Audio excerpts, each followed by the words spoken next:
ఆలోచన చేయమని అడుగుతా ఉన్నా. ఇంత మంచి చేసిన ప్రభుత్వానికి ఈ మంచి కొనసాగింపుకు మద్దతుగా 2024 ఎన్నికల్లో ఆ ప్రతి ఇంట్లో ఉన్న ప్రతి ఒక్కరూ కూడా జగనన్న 124 సార్లు మన కోసం బటన్ నొక్కాడు. జగనన్న కోసం మనం కేవలం ఒక్కసారి జగనన్న కోసం 2 బటన్లు నొక్కలేమా అని చెప్పి ప్రతి ఇంటికి వెళ్ళి ప్రతి ఇంట్లో కూడా చెప్పండి.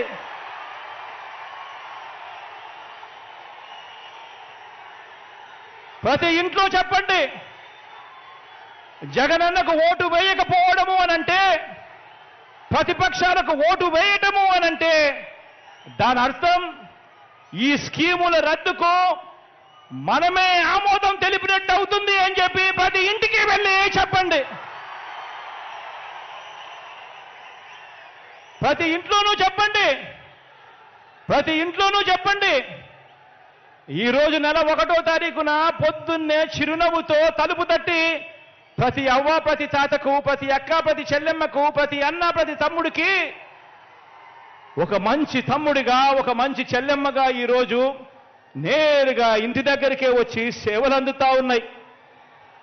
ఈరోజు ప్రతిపక్షానికి ఓటు వేయడము అనంటే దాని అర్థం మళ్ళీ లంచాలు, మళ్ళీ వివక్ష చూపించే జన్మభూమి కమిటీలను మళ్ళీ బ్రతికించినట్టే అవుతుంది అని చెప్పి ప్రతి ఇంట్లోకి వెళ్ళి చెప్పండి. మన గ్రామంలో లంచాలు లేకుండా, వివక్ష లేకుండా మన ఆత్మగౌరవాన్ని నిలబెడుతూ మనకు మంచి జరగాలి అనంటే జగనన్నను మర్చిపోకూడదు. 124 సార్లు మనకు బటన్ నొక్కాడు. ఆయన కోసం మనం 2 సార్లు 2 బటన్లు ఒక్కసారి నొక్కలేమా అని చెప్పి ప్రతి ఇంటికి వెళ్ళి చెప్పండి.